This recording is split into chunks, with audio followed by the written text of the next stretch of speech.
Hi, everyone. This is Terri and Robyn, and today we're talking to Dr. Repta. He is a plastic surgeon from Scottsdale, Arizona. Hi, guys. How are you? Great. Awesome. Great to see you. Thank you for coming and talking to us. My pleasure. Awesome. So we have a few questions for you, and one of them is, how frequently are you seeing the need for mesh removal? Well, it's definitely becoming more prevalent. I think what happens is as the patient population out there that has had mesh removal, has had hernia repair done without mesh increases, they share, and there's a variety of patient help chat rooms on social media. And so I think it's increasing in part because of that. And you have to imagine or understand that these patients have had symptoms associated with mesh and various other issues for maybe years. And then so for them to have this treatment, then have the mesh removed, have their hernia repair done without mesh, they're fairly grateful and also very responsive to sharing that information, because prior to them, they also struggled finding that solution. So it's definitely increasing. You have to remember that for maybe the first, 10, 20, 30 years of doing hernia repairs back in the 30s, 40s, and 50s, there was no mesh. So that's great. Those people had hernia repairs done without mesh. And then for the next preceding 40 or 50 years, it was all mesh. So we have this backlog of patients now for half a century that have mesh placed, and a percentage of those people are bothered by that mesh, are bothered by the physical and also obviously the physiologic components of it. So the proverbial iceberg underneath the water level of people that have mesh and are bothered by the mesh is huge. So now the tip of the iceberg is the people that know that there's something that can be done. So basically that transition between the tip of the iceberg and the remainder of the iceberg is really education and communication. We're happy to hear that. Yeah. I'm curious, before they started using mesh, how were they conducting hernia repairs? Well, in a variety of different ways. They were generally not as sophisticated as it can be done today without mesh, because the understanding of the physics of the tissue and what can occur wasn't as profound or as thorough as it is today. The other component, and I'm not saying that general surgeons or plastic surgeons, one can do better than the other, but a lot of the hernia repairs done initially were by general surgeons. Plastic surgeons have a more intimate knowledge of anatomy just because we operate everywhere: eyeballs, scalps, face, body, everywhere. And so we also do microvascular surgery. We suture little 1 millimeter vessels together.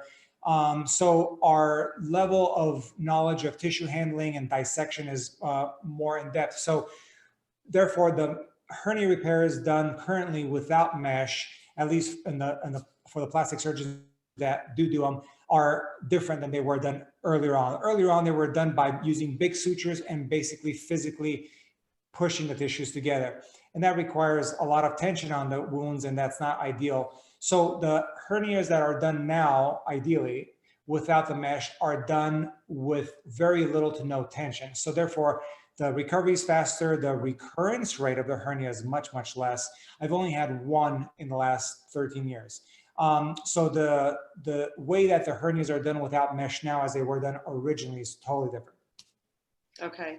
And are you using different product, or are you using, I saw in your article that you're using the patient's own tissue, which I'm sure is much safer than like a synthetic product or even animal derived, probably less side effects as well.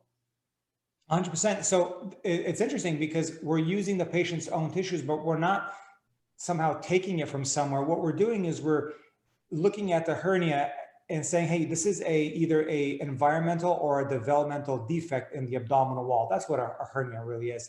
And how can we rotate and interdigitate the tissues of that hernia to make them whole again? Because it wants to be there. You have to remember that a hernia is not missing any tissues. All the tissues that you need are there. They're just retracted because the tissues of the abdominal wall are essentially muscular. So as soon as the muscle loses its continuity, it retracts, basically, because the muscle contracts. So we're not adding tissue. We're not taking it from one part of the body and using it. Basically, we're just reusing the tissues that used to be there and reconnecting it. But we're doing so in a way where we're dissecting the tissues so that the tissues aren't placed under tension. Okay, thank you for explaining that. My pleasure. So Dr. Repta, you do a lot of removals of mesh. What is your percentage rate of people recovering from that? Is it a harder recovery? Well, no, it's almost identical, because in order to do the mesh removal, you're automatically dissecting the tissues and you're really setting yourself up for hernia repair without the mesh, right? So it's kind of, you're automatically doing the first part of a hernia repair without using mesh by removing the mesh. The interesting thing about mesh removal is a little bit more technically difficult, and it's right up against the organs. So you have to be very careful not to obviously injure the organs, primarily small bowel, large bowel, which is what's underneath that area. And so the flip side of all of that is that sometimes mesh is placed using laparoscopic methods, meaning they make a small 1 or 2 inch incision. They use these long tools and they use a camera, and they slap the underside of the abdominal wall with a mesh. Basically, it's like having a hole in your pants and then patching it from underneath, right? So that's what that procedure is.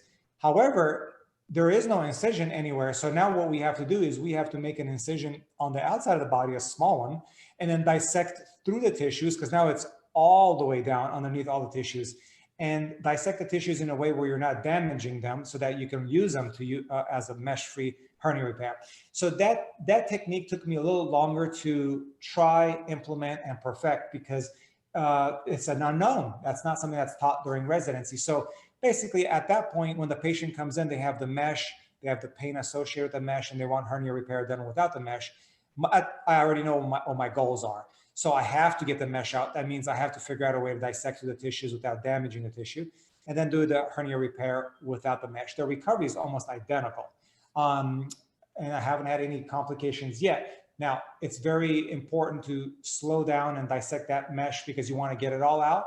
You don't want to injure any of the tissues surrounding it. And then, of course, you don't want to damage any of the organs. Does the tissue grow into the mesh? It does. Different meshes have different growth rates. So the Gore-Tex meshes are totally smooth, and the mesh does not grow into it. And that's actually easier for me to remove. But 99.9% of them are woven, essentially plastic mesh. It's semi-rigid, and the tissue does grow into the mesh. Now, the interesting thing is that it envelops it on both sides, so it looks like all the surrounding tissue. So as you dissect down towards it, you're dissecting and you're going to slow down more and more as you get closer to it. And as you get closer to it, you have to then almost feel the mesh as opposed to see the mesh, because it's covered in that normal tissue. And as you feel it, you feel the little woven portions of it. And as soon as you feel it, you can start dissecting it. As soon as you find and see the mesh, basically at that point, you're saying, hey, I'm on the right road and I'm going to stay on it. So you have to stay directly on the mesh, go border to border all the way around. Then you have to do the underside of it, because the body grows on both sides. So it's a little bit more technically challenging. It requires a little bit more expertise, and it requires a little bit more care. But it can be done, and I have been doing it, and it turns out great. Awesome. What are the typical symptoms you see when people are coming in that are having problems with mesh? Like, what are their most common symptoms? Well, I think there's 2 categories. There's physiology and there's anatomy. So the anatomy is, as you can think about it, is the mesh is rigid. It's kind of shoved into this hernia area. And 2 things are occurring that. One is the hernia hasn't really been fixed. You've patched the hole, but the hole's still there, meaning the abdominal wall hasn't really achieved its integrity. The integrity is still not there. The muscles are still missing a little area where they're pulling back and forth.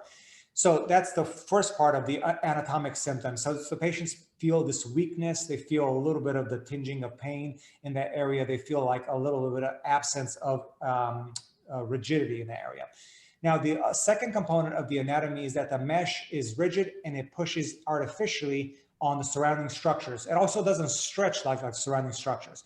So as the patients move around, they feel pain, numbness, discomfort, all anatomic issues, mainly localized, down to the thigh, down in the groin, down by the belly button.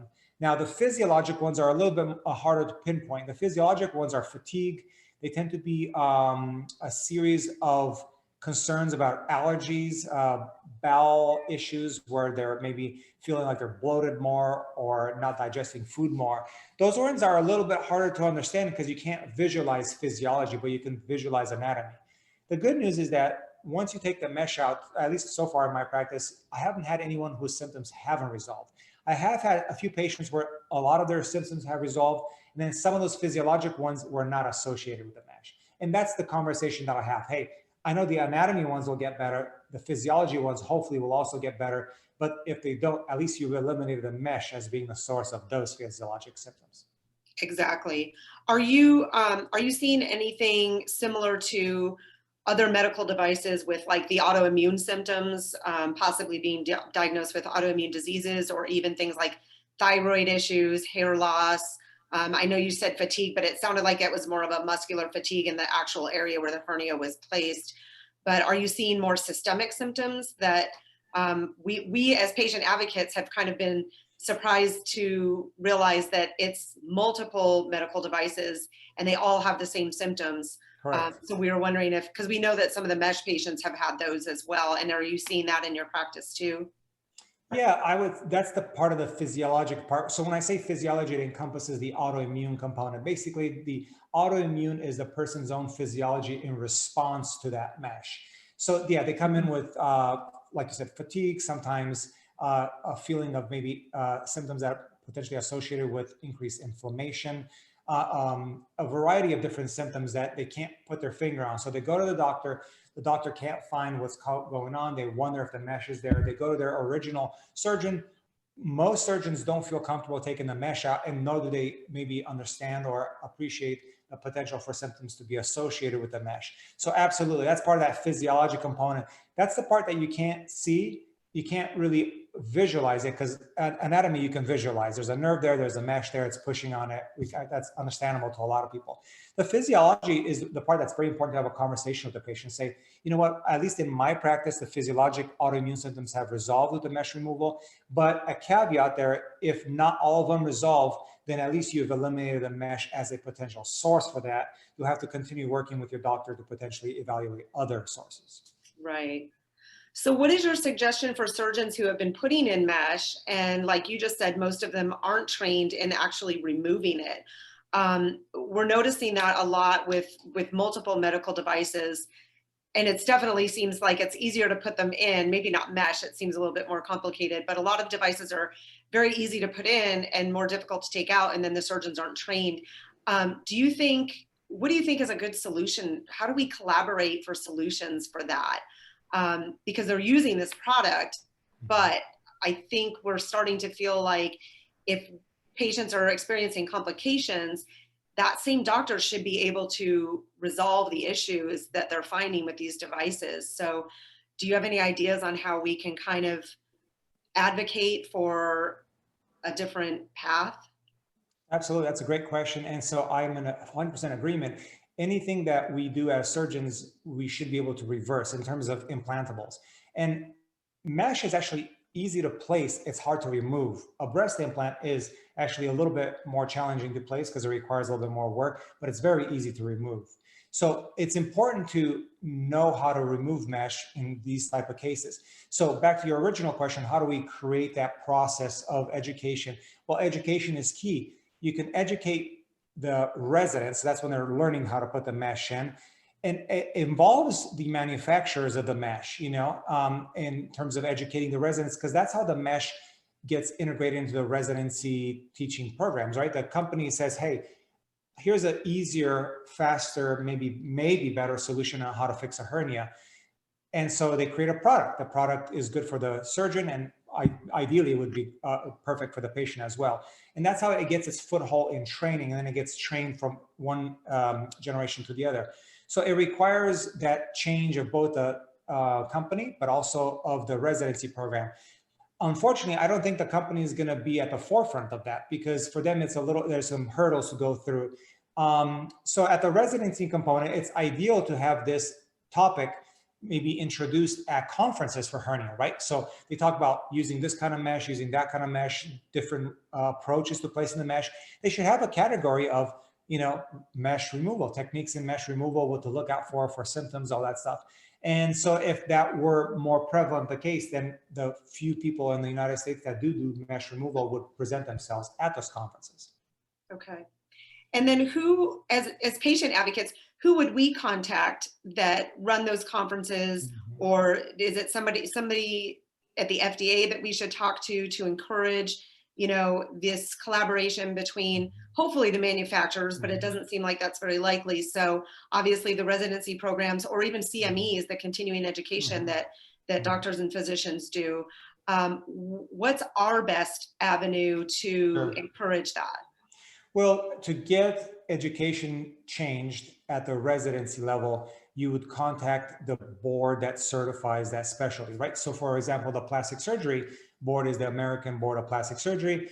For general surgery, it would be the American General Surgery board as well. And then so you would inquire, hey, is for the conferences that have that are certified by you guys, is there a training process or topics associated with mesh removal? And they may say no, and then the next question is like, well, how can that be included on there? So the key is to have either those people reach out to their, basically their surgeons, their members, and elicit information. Have you had patients like this? It's going to take a little bit of time because the N number for patients requesting mesh removal and for general surgeons really tuning into that is low right now, right? It's growing, but it's not like gallbladder removal. And so that's one component. The other component is probably faster, and that's patient education. That's done through really the regular channels of communications that are appropriate, which is really social media, right? So the best way to do it is a two-pronged approach, because you need both the patients to be educated to ask their surgeons, and you have to have the surgeons ask it sufficiently where the surgeons then say, hey, I've had 3 people over last month ask for mesh removal. And so what information is out there? And they may reach out to their board, and their board's like, okay, now I've had 10 surgeons ask for this topic. So they'll put that topic out there. It's like, does anyone have any videos, presentations that they can do at the board? And I would, for example, you know, now they might reach to their general surgeon buddies, but if they do enough search, they'll find me, right? And they can ask me to present at their general surgery conference on mesh removal, right? And that's and the same thing for plastic surgery. So it's a two-pronged approach, both through the boards that certify these specialties, but also through the patient education. Have you found that your removal is a different technique than somebody else's removal? And the reason why I'm asking this is patient advocates for breast implants. There's different different ways that plastic surgeons believe that the breast implant should be removed, whether it should be full in block or whether it should just be, you know, pulled out with full capsulectomy. There's different approaches. Do you find that in mesh as well? Yeah. Is there a different approach? 100%. So I'm a big believer in having tools in a toolbox. Not every patient's body is the same. Not every patient's surgery was the same. Not everyone has the same type of mesh. Not everyone is X, Y, and Z the same. So you have to modify your approach. You have to modify how you do things. You have to modify how you communicate to the patient. So, you know, mesh removal is mesh removal. You got to get the mesh out. But the big caveat to mesh removal is you have to remember what the end goal is. The end goal is to put the patient back whole, right? So that means no mesh, but also no missing tissue, no damaged tissue. So I'm a big fan of dissecting very carefully and not removing any tissue. And I know there's a couple of surgeons out there that have started doing mesh removal, and they do almost like an en bloc removal of the mesh. Now, the problem with that is that you're removing some muscle, some fascia, and sometimes even some pieces of nerve that traverse that area. And you're setting yourself up potentially for now problems associated with that. So that's my only caveat to mesh removal is don't remove any tissue, just remove the mesh. And of course, you know, be careful and don't damage any of the tissues along the way. So that's my big thing. But the overarching principle to all that is you have to be facile and limber. You know, not everyone requires the same thing. And almost the same thing for breast implants, right? Somebody comes in, they say, hey, I want the simplest surgery to see if my implants are causing me breast implant related illness. And you feel their breast, and their breast is nice and soft. They don't have capsular contraction. They don't have calcification in their capsule. Well, the simplest thing is just to remove the implants. You're not going to get the adhesions associated with the capsule removal. It's a quicker surgery, less downtime, no drains, no pain. So that's what you do, right? You can always come back and do the capsule removal, right? Now, the patient says, well, no, I want the capsule removed as well. Yes, you should be prepared to do en bloc removal of the implant and capsule. And if they have capsular contracture, if they have calcified capsules, you should automatically remove the capsule anyways, en bloc. Thanks for that explanation. Mhm. I have a quick question along those same lines.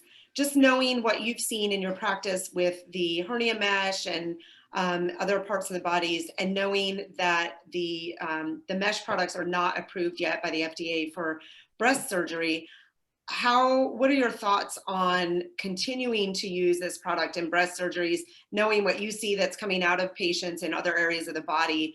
Are we headed down a road that's going to be another disaster, as far as surgeons not being trained and taking it out properly? And what is a woman's breast going to look like if she has, because a lot of surgeons now are not using textured implants anymore because of the dangers of cancer. So I think they're starting to favor a smooth implant and then wrapping them in mesh or attaching mesh somewhere as a type of sling to hold it in place. What's that going to look like in 10, 15 years when these women start having problems with that mesh? And if you're having to remove it from the breast, I mean, what are their scars going to look like? What is the whole breast tissue? How is that going to, play out? That's a great question. There's always unintended consequences of human actions, right? That's my big philosophy, especially in surgery. So as a surgeon, you have to understand that your knowledge of anything is kind of limited to the time frame, that moment. So in my med school, above the lecture hall, there is an inscription saying that knowledge is the biggest hindrance to learning. So you always have to assume that there's things that you don't know that might not be great for your patient. So the less stuff that is man-made that you can use, the better. Not that they're not good, but that they can be potentially have some actions or reactions down the road that you didn't anticipate. So you have to try to use products as much as you can. And of course, as you take on new technologies, you have to be a little cautious. And the most important part of this is really those two things that you mentioned. One is communication with the patient. Hey, I don't understand everything about this, and there's potential down the road that you may want this out. Two is you have to envision, if that happens, can you take it out? And what's involved in taking it out? Because if down the road you're like, hey, this product is not that great, it causes A, B, and C symptoms, but taking it out is fairly easy, not really that consequential. Yes, it's an extra surgery, but it's easy to be done. The scars aren't that bad. There's no deleterious effects beyond that. Then you can have that conversation with the patient, because ultimately the patient should have a kind of a stake in the game. They should be a participant in the decision-making process. I agree with that. So if you were to envision removing mesh have you removed mesh from breast tissue? So yes, acellular dermal matrix, right? So that's animal and human products. I've removed that. I've also removed a few, but not too many, man-made synthetic mesh. Usually the meshes that are used for the breast are usually either acellular dermal matrices, cow, pig, human, basically skin products or organ products that have been treated so that there's no cells in there, or dissolvable meshes, where basically you put a mesh in there and it dissolves, but in the process it creates basically a collagen building process. So it forms like an extra little layer of tissue down there. I'm not a big fan of either one of them because of all the things that you've communicated. So the good news is that those meshes are not used as frequently as hernia repair meshes, because with tissue for the breast, you can suspend the tissue higher up by creating a new pocket. You can tighten the breast tissue up. You can tighten the capsule that has formed over the previous implant and use that as almost like a natural mesh in there. Whereas with hernia repairs, almost every hernia gets a mesh now. I would say 99.9%. Wow, that's a lot, especially knowing the effects that it's having on people, and not to be cliche, but seeing the commercials on TV, for people that are suing manufacturers. And I know in Canada, I think they're either in the process or have already banned certain types of mesh. So I think it's kind of one of those things that's coming. And I am concerned, especially for the breast implant community, because listening to you talk about removing the mesh from the hernia area, how you had to dissect not only on top of the mesh, but below the mesh. And women who get implants, they're getting implants to enhance their breast tissue. So if they have mesh in there that needs to be removed and you're needing to dissect above and below, how much tissue is coming out, and are they going to be left with hardly any breast tissue, after all is said and done, if they did have a reaction? Because I think that's typically the patient groups that we're in, is we're seeing that physiological reaction and the autoimmune reaction to these medical devices and these foreign objects. So that's definitely a concern, especially because, you know, it is an aesthetic procedure. You know, hernia is a little bit different because, Sure. you know, it's more of a medical, but this is aesthetic. And, you know, I do worry for the community, you know, if the scars are going to be lengthy, if there's going to be bumpy or, you know, a real loss of tissue there. So, Well, one of my concerns too is the fact that the mesh would be right next to the chest wall. When they, you know, an in block and taking the capsule out is already challenging, and it's considered a very high risk surgery doing it completely that way because of the anthrax. Where you have the pneumothorax. That's it. Thank you. Where you have the chance to puncture the lung. Would that be the same kind of thing with the mesh? Would you have that kind of? It all depends on where the mesh is. You know, so much is filtered through the component of the surgeon, because you can easily get into bowel doing mesh removal, but you shouldn't. You can easily get into the chest wall cavity, create a pneumothorax, but you shouldn't. So it's like, I mean, it's kind of a rude analogy, but it's like saying, well, how can I make sure that this truck driver doesn't run over a bunch of cars driving this truck? Well, it's their responsibility. It's training, it's being professional, it's taking the proper precautions, you know? And so all surgery carries risk, but that risk increases with certain surgeries, but it also increases with a little bit of lack of experience and lack of knowledge, and maybe not as careful of a process of doing things. So unfortunately, that component is taken out of the patient's hand. The patient can't control what the surgeon does, right? The only thing that the patient can do is do their research properly and choose a surgeon that has done quite a few of whatever they need to have done and has shown a good track record. Because as a surgeon, if you've done quite a few and they've all turned out great, chances are that you as a patient are gonna have the same type of result or safety track record.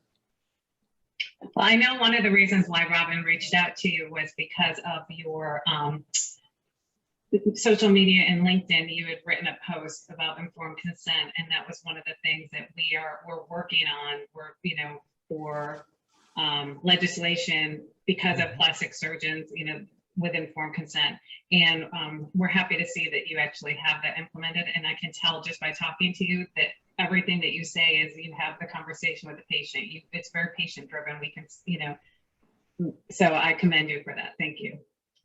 No, I appreciate it. I think at least half of doing a good job and being a good surgeon is proper communication, because at least at that point, you know where you're going and the patient knows where they're going. The other half is the science and the technical part, but the first half, probably the most important part is the communication. Absolutely. Yeah. We were very impressed to see that you have a very patient-centered practice. And I did have one of the quotes that I loved. You said, "It's up to us as a medical community to start advocating for innovative procedures that create better outcomes for our patients." And I really love that quote from you because, you know, I think sometimes surgeons try to be cutting edge. They want the latest and greatest, you know, tools and the shiny new toys. But I think it's time to stop and think, you know, what is best for the patient? What is the best long-term outcome going to be? And is there another way that we could do this that might not be as invasive or using a product that won't, you know, cause such harsh results? And I think you're definitely going down the right path and suggesting, you know, innovation like that. And if there's any way that we can help promote you, you know, going to the society and teaching mesh removal, just because we think it's important for all plastic surgeons that are using mesh to also be able to remove it, because I kind of, if I had a crystal ball, which my friend Michelle and I talk about, I foresee a lot more mesh removal coming in the future. So we just want to make sure that, you know, the patients are being taken care of, and we appreciate the collaboration and having those conversations. And I really, truly feel that that's how we've been able to make as much progress as we have, just since Terri and I have been advocating for the last 3 or 4 years. So we do appreciate it. No, my pleasure. Absolutely. And I think everything that you just touched base on is key. Thank you. Is there anything else that you want to add, Dr. Repta? Do you have anything? No questions from my standpoint. I think I think, thank you for your time. I think you guys are doing a great job. It sounds like you're going down the right path there. And the questions that you've asked earlier on about how to proceed and all that stuff, I think are important questions.